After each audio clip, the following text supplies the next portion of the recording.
Non mais what? C'est quoi cette rencontre? C'est quoi ce match proposé par les Gunners? À part Kivior, franchement, qui est-ce qui aurait pu faire pire hein, comme match? Salut à tous, aujourd'hui on se retrouve pour faire le débrief de cette rencontre vraiment catastrophique de la part des Gunners. Entre les Gunners, voilà, Arsenal face à Crystal Palace, ça s'est terminé sur un match nul. 2 buts partout à domicile. Et voilà, c'est tout simplement, on a été déçus du match proposé par les Gunners à un match avant de jouer le Paris Saint-Germain en Ligue des Champions. C'était notre dernier match, vraiment c'était notre dernier match. Et lorsqu'on voit vraiment juste là, la façon de comment on a joué, ça se voit que vraiment, je vais le dire tout de suite, on a joué trop doucement. Je vais pouvoir expliquer tout ça. Mais avant de commencer, n'hésitez pas à vous abonner, liker, commenter, ça va faire toujours un très grand plaisir de vous avoir dans mes vidéos. Bon, lorsque tu vois vraiment juste les choses qui se passaient en fait dans ce match-là, la seule chose que tu peux te dire c'est tout simplement, c'est que tout simplement, Arsenal n'a comme pas du tout, mais du tout pris ce match au sérieux. Lorsque tu vois juste vraiment les 2 buts qu'on a mis en première mi-temps, ça se voit que vraiment les joueurs s'en foutaient carrément d'avoir mis ces buts-là. Pendant ce temps-là, Crystal Palace, eux, ils n'ont mis que des bangers. Leurs 2 buts, ils étaient vraiment incroyables. Celui de Eze en première mi-temps pour égaliser était magnifique. Et tout à cause de Saliba, je vais en parler, Mateta marque un superbe but pour sa première touche, ou juste sa première touche en plus.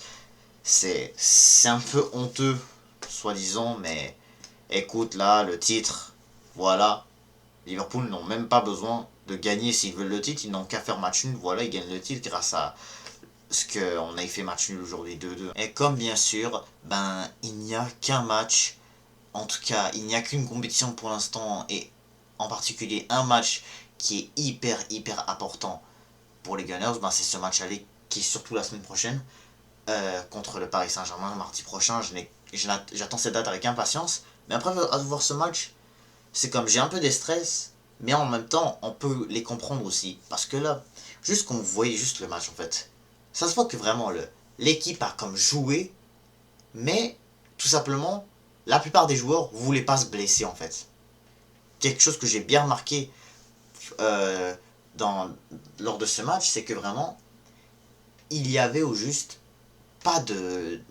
Il y avait juste pas vraiment d'envie, enfin d'envie c'est pas un gros mot, mais comme il n'y a pas d'envie, c'est comme un peu un gros mot je dirais. C'est surtout, il n'y avait pas comme d'agressivité, c'était juste jouer genre tranquille et tout, comme si genre je sais pas, tu jouais avec tes petits enfants je crois, tu jouais contre tes enfants genre, ou tu jouais, ou c'était où t'étais à l'école genre.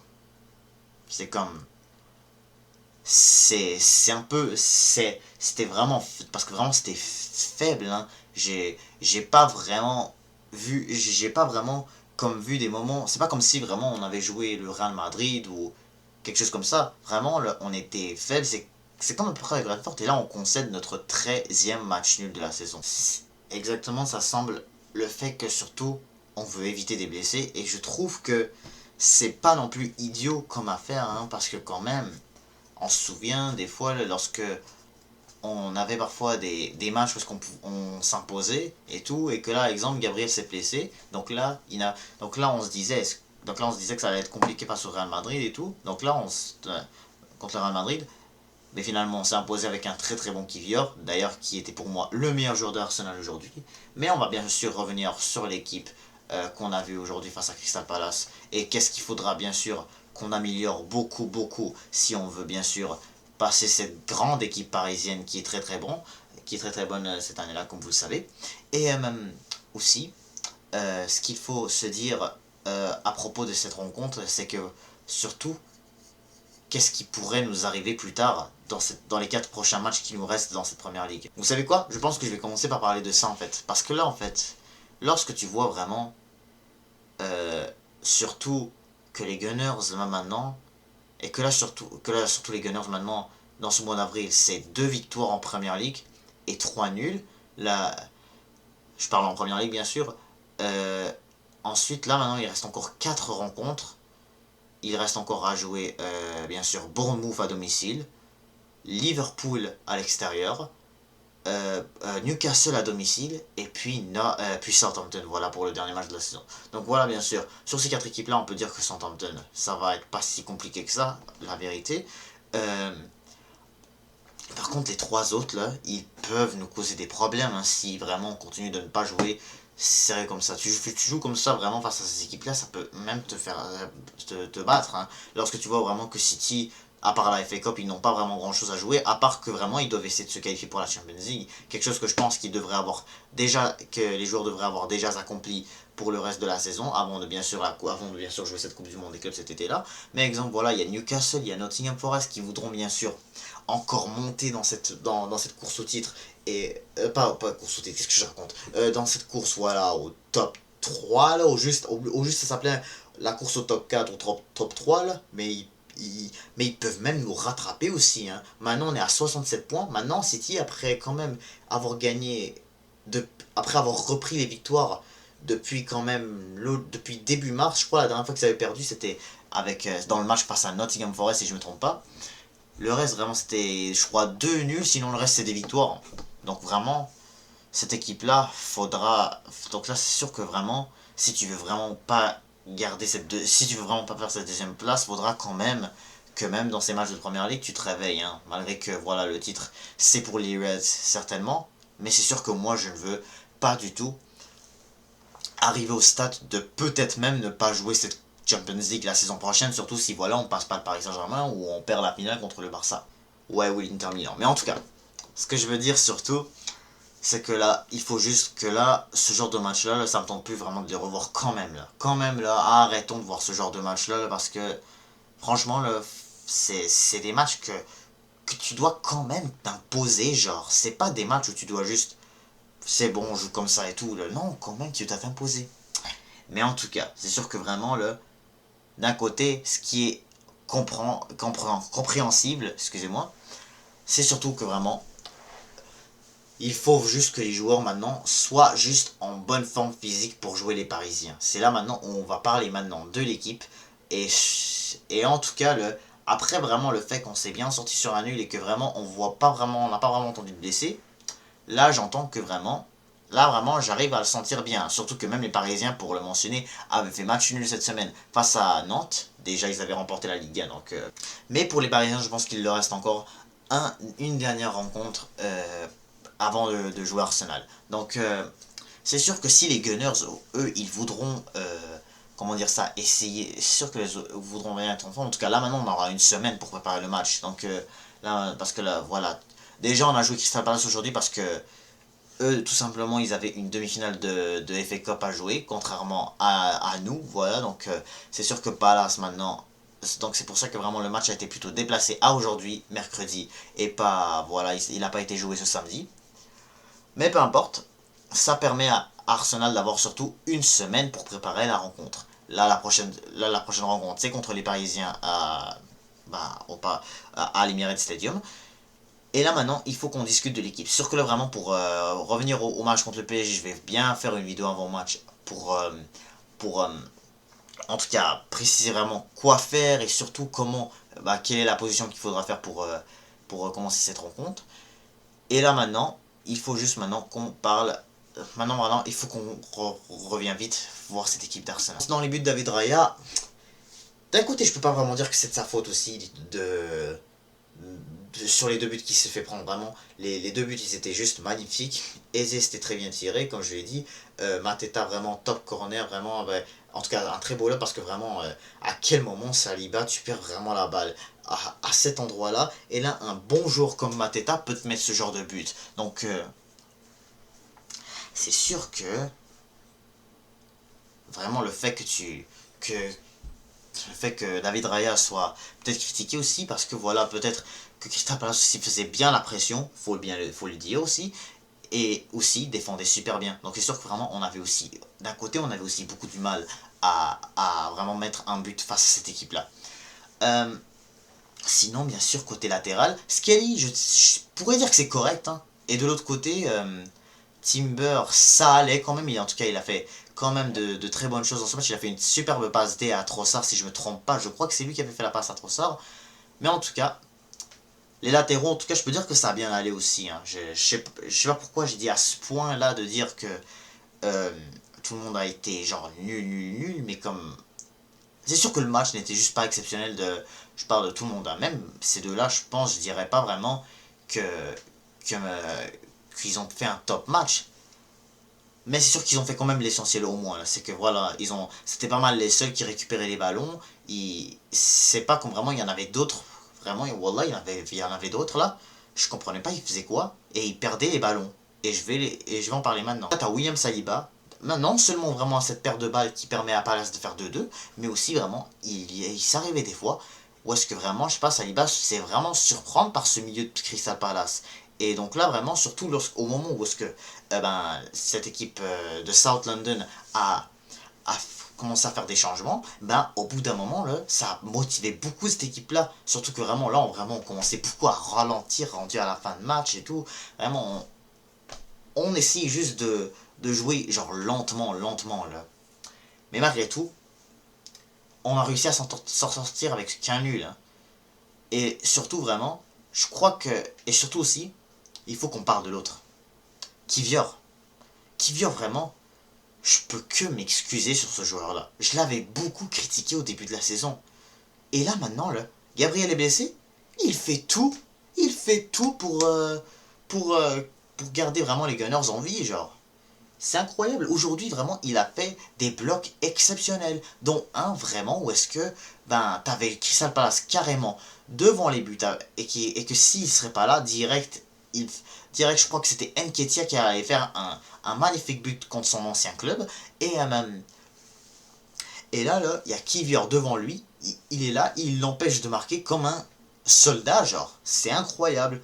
Kivior a été magnifique aujourd'hui. Il a aussi, ben, en tout cas, c'est pas mal le seul vraiment parce que il bloquait les opportunités. Il y avait, si vraiment, il y avait aussi en deuxième mi-temps une grosse occasion de Eze. Si je me trompe pas, je crois que c'était Eze qui avait comme... Parce que si je me trompe pas, c'était Ismaël Assar qui avait fait le centre. Et là, il y avait Eze qui était à ça vraiment de la mettre. S'il est pas là, direct, il y a but pour Crystal Palace. Hein. Donc je te dis, vraiment... Donc je vous dis, les gars, Crystal Palace, vraiment, on était à ça de gagner. Hein, et était à ça de donner le titre à Liverpool dès ce soir. Hein. Donc, vraiment, je peux dire que, que à part Kivior, Kivior en tout cas fait un superbe match. Si c'est pas lui, si c'est un joueur d'Arsenal qui a l'homme du match, ça peut être que lui en tout cas. Parce qu'il y a aussi d'autres joueurs de Crystal Palace qui ont super bien joué, dont ceux que je viens de vous nommer, voilà, des Eze, voilà, les autres joueurs, Mateta en tout cas, il y est rentré en tant que remplaçant, puis bien sûr, en tout cas, ce qu'il faut savoir, c'est que aussi Crystal Palace n'est pas du tout une équipe facile, peu importe pour n'importe qui. Côté défense, c'est fait, mais par contre, il faut qu'on parle du milieu qui était juste horrible. Odegaard a fait quand même un assist, si je me trompe pas, c'était pour le but de Kivior, parce que l'autre c'était Timber, si je me trompe pas, qu'il l'avait fait. Mais pour ce milieu-là, Declan Rice, il était correct, je dirais. Vraiment, c'était... Declan Rice, je dirais peut-être correct. Faudrait peut-être que je regarde les notes pour être sûr de bien expliquer. Mais c'est vrai que Declan Rice, je l'ai pas vraiment trouvé si mauvais que ça. Il a quand même... Il a quand même apporté beaucoup à cette équipe d'Arsenal. Il était pas loin même de mettre le deuxième juste après le coup franc, enfin la tête marquée par Kivior au début de match. Bien sûr, ben, en tout cas, il a ouvert le score. Puis là, juste après, Declan Rice a fait une superbe frappe qui est passée juste un peu à côté. Euh, Sinon, ben, Partey, vraiment, il m'a déçu. Hein. Partey, il était décevant, pour de vrai. Il a perdu lui aussi beaucoup de balles.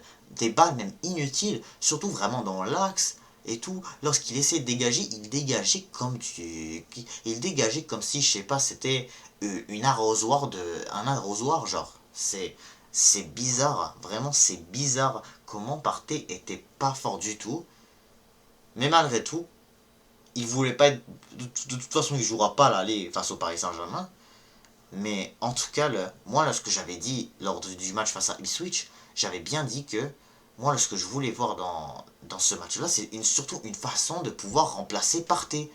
Comme une façon de remplacer Gabriel lorsqu'on a fait match nul avec Everton. C'est là où pourquoi je vous ai dit doucement. Mais là, maintenant, je peux bien comprendre les gens qui sont pas très satisfaits de ça. Mais en tout cas, Partey, Odegaard, en tout cas, c'était pas top non plus. Puis bien sûr, côté attaquant, Trossard, Martinelli et Sterling. Hein. Sterling, on n'y en parle même pas. Il a souvent été décevant avec les Gunners. Hein. Vraiment, vraiment lorsqu'il a le ballon, c'est toujours insupportable de regarder. Ça perd les ballons, vraiment. Là, il fait vraiment rien du tout, Sterling. Là. Lorsque vraiment il a la balle et tout, il essaie de faire un truc, vraiment, c'est tout ça pour qu'il perd le ballon. Trossard, pour moi, il a été quand même bien. Il a mis déjà le deuxième but. Et bien sûr, vraiment, c'était pas mal le seul qui essaie de vraiment de se procurer des occasions, qui faisait des passes. Martinelli, c'était pas non plus top non plus comme joueur, comme attaquant là, en tout cas, mais c'est sûr que lui aussi vraiment il voulait éviter des blessures parce que ça se pourrait que face au Paris Saint-Germain il soit beaucoup plus fort que ça. Hein. Donc ce que je pense en tout cas de toute l'équipe. Hein. Même Arteta, je crois, il a dit dans sa conférence de presse, hein, je crois, que ben, tout simplement, ils voulaient vraiment, et ils avaient vraiment comme toute leur tête sur ce match vraiment contre le PSG. Donc j'attends vraiment. Déjà aussi, il n'y avait pas Merino aussi aujourd'hui. Hein. Donc c'est bien que Mikel Merino, au moins lui aussi, il a une journée carrément de repos. Pour en tout cas qu'on le laisse en tant que buteur. Parce que vraiment il a fait un superbe match contre l'Ipswich. Donc, ça se pourrait qu'il fasse encore mieux face au Paris Saint-Germain. Nwanri, Saka, les deux remplaçants. Voilà, en tout cas, Nwanri surtout, vraiment, personne lui a donné beaucoup de ballon, donc c'est sûr que vraiment je peux pas trop le juger sur son entrée. Saka, écoute, il était pas loin de mettre le troisième, mais malheureusement, le gardien de Crystal Palace, Dean Henderson, il a été vraiment énorme sur cette opportunité. Vraiment, s'il aurait dû la mettre, vraiment, je pense vraiment que on aurait pu au moins gagner ce match-là, mais malheureusement, Crystal Palace, pour moi, méritait pas vraiment de finir ce match-là en tant que perdant. Puis Tierney, voilà, il est rentré à la place de Lewis Kelly, si je me trompe pas. Puis, lui non plus, vraiment, c'était pas vraiment une entrée exceptionnelle. Hein. Même, je trouve que c'était pas du tout une bonne entrée. Mais en tout cas, je peux en tout cas comprendre qu'il y a des joueurs. Je peux comprendre vraiment le fait de jouer doucement, comme ça, vraiment, on évite tout simplement de blessures. Et j'aimerais vraiment qu'on n'ait pas de blessure pour ce match contre le PSG. Je voudrais bien aller à Munich. Hein. J'aimerais bien voir mon équipe se déplacer à Munich et peut-être, Inch'Allah même, remporter notre premier titre. Mais en même temps, je veux pas non plus perdre cette deuxième place. Ou juste au moins perdre cette opportunité de jouer la Ligue des Champions l'année prochaine.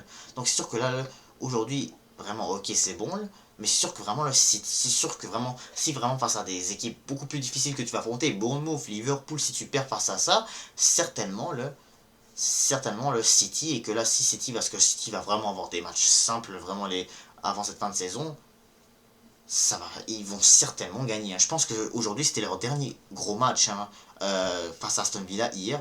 C'était leur dernière grosse rencontre. Et, là, ça leur donne certainement une grosse motivation de pouvoir peut-être essayer de faire un comeback et peut-être prendre cette deuxième place. Hein. Je parle bien sûr de City, mais il y a aussi Nottingham Forest qui peuvent le faire. Il y a aussi Newcastle qui peuvent le faire. Donc vraiment, si vraiment ces trois-là, si on ose vraiment laisser on laisse vraiment ces trois équipes-là revenir, parce que Chelsea, je pense qu'ils sont un peu loin de la vérité, tout comme Aston Villa, mais vraiment, je ne veux juste pas du tout aller en Europa et tout, si bien sûr on passe pas les demi-finales, si vraiment on soulève pas cette LDC. Hein. Si on lève cette LDC, on aura de la chance, hein, et que bien sûr on se fasse on se fait, voilà, on se fait dépasser comme ça. Là. En même temps, je suis pas sûr vraiment que si ça sera vraiment le cas, parce que parce que vraiment, ce que je comprends, c'est que si City, en fait, ont déjà leur qualif en Champions League, ça veut dire que si City ont gagné aujourd'hui, et que là, ça dit qu'ils ont leur qualif en Champions League, ça veut dire que peut-être certainement, Arsenal aussi l'auront pour l'année prochaine. Mais en tout cas, c'est sûr que vraiment, le reste vraiment va avoir, c'est sûr que on verra vraiment ce que les autres vont faire. On parle surtout de Newcastle et de Nottingham Forest, vraiment Nottingham Forest déjà ils ont leur FA Cup face à City donc on verra c'est quoi qui vont reprendre ce match là de ce week-end. Mais peu importe, le truc c'est que vraiment ce match là il n'a vraiment pas été satisfait et je trouve vraiment que c'était même l'un des pires de la saison hein, pour de vrai. Comment on a pu être aussi nul comme ça. Je pense certainement parce qu'on voulait pas se blesser vraiment, on voulait pas vraiment vraiment rentrer à la tête vraiment avec juste vraiment à chaque fois se cogner pour prendre des ballons et tout ou vraiment se faire attraper et tout se faire déraper et tout là vraiment ou éviter vraiment des gros tacles c'est surtout vraiment ce genre d'affaires qu'on devrait pas vraiment, qu'on devrait surtout éviter de faire. Hein. Mais en tout cas, ça veut pas dire que vraiment qu'il ne faut pas être confiant pour ce match face au PSG, hein, parce que quand même, il faut dire qu'on n'était pas vraiment satisfait du match face à Everton ou face à Brentford, mais on s'est toujours vraiment qualifié en demi-finale contre le Real Madrid. Donc peut-être que c'est le cas aussi cette fois-ci, hein. Surtout vraiment avec la façon, surtout de comment on a fait match nul, ça veut dire largement qu'on veut passer le Paris Saint-Germain. Mais en tout cas, c'est sûr que vraiment, ça va être une autre affaire. Hein. Surtout vraiment, que la compo, en tout cas, elle va vraiment être plus différente que ça. Moi, là, en tout cas, si je dois vous dire une de vraie compo que j'aimerais voir face au PSG, bah, j'aimerais voir Rai dans les buts, Saliba qui Kivior, voilà, Saliba, je vais quand même le pardonner malgré que ça fait déjà 2 fois qu'il fait ce genre de perte de balle et qu'il donne des buts, là, en tout cas. Latéral, je vais aller bien sûr avec Lewis Kelly, puis bien sûr Timber. Ça va rester le même. Il faut juste qu'on trouve une façon vraiment. Vraiment, il faut qu'on trouve une de ces manières pour remplacer. Partez. Si on pourrait peut-être chercher un défenseur et le mettre là, et peut-être, je sais pas, on pourrait peut-être mettre Zichenko, etc. Sinon, peut-être même Calafiori s'il est en forme. Hein. Parce que là, je vois comme genre de rumeur, comme quoi peut-être que Ricardo Calafiori pourrait faire son retour peut-être là, soit pour ce match ou soit un peu après. Donc, on pourrait peut-être mettre Lewis Kelly, peut-être remettre sinon Calafiori derrière. Déjà, Calafiori avait fait aussi un superbe match la dernière fois contre le Paris Saint-Germain en phase de Ligue. En tout cas, je vais bien sûr revenir sur ce match de phase de Ligue, bien sûr. Hein, parce que ce week-end, bien sûr, on va faire les prédictions pour les demi-finales. Et aussi, pour le milieu, bah, si on met voilà, un latéral, peut-être, si on met peut-être Lewis Kelly à la place de Partey, parce que je pense vraiment qu'il pourrait le faire. Hein. À mon avis, il pourrait le faire. Sinon, bien sûr, on va mettre bien sûr Martin Odegaard et Declan Rice, puis Mikel Merino, Martinelli, Saka. Mikel Merino, vraiment, j'aimerais bien le laisser en tant que même numéro 9. Et d'ailleurs, pourquoi aussi j'aimerais bien mettre Lewis Skelly? Parce que là, vraiment, en voyant cette combinaison Skelly et même Merino, et voilà, on se souvient surtout de sa passe D pour Mikel Merino pour son but. On voit bien que Mikel Skelly, dans les gros matchs, surtout, ça monte beaucoup. Donc peut-être que ça pourrait encore mieux aller si il joue milieu défensif pour ce match face au Paris Saint-Germain. En tout cas, ça va être la fin de cette série, je vais vous laisser là. C'est sûr que vraiment, encore une fois, c'est décevant en tout cas comme résultat, c'est sûr, oui, je le sais. Mais malgré tout, pour le Paris, ça veut rien dire. C'est juste tout simplement, ça veut rien dire.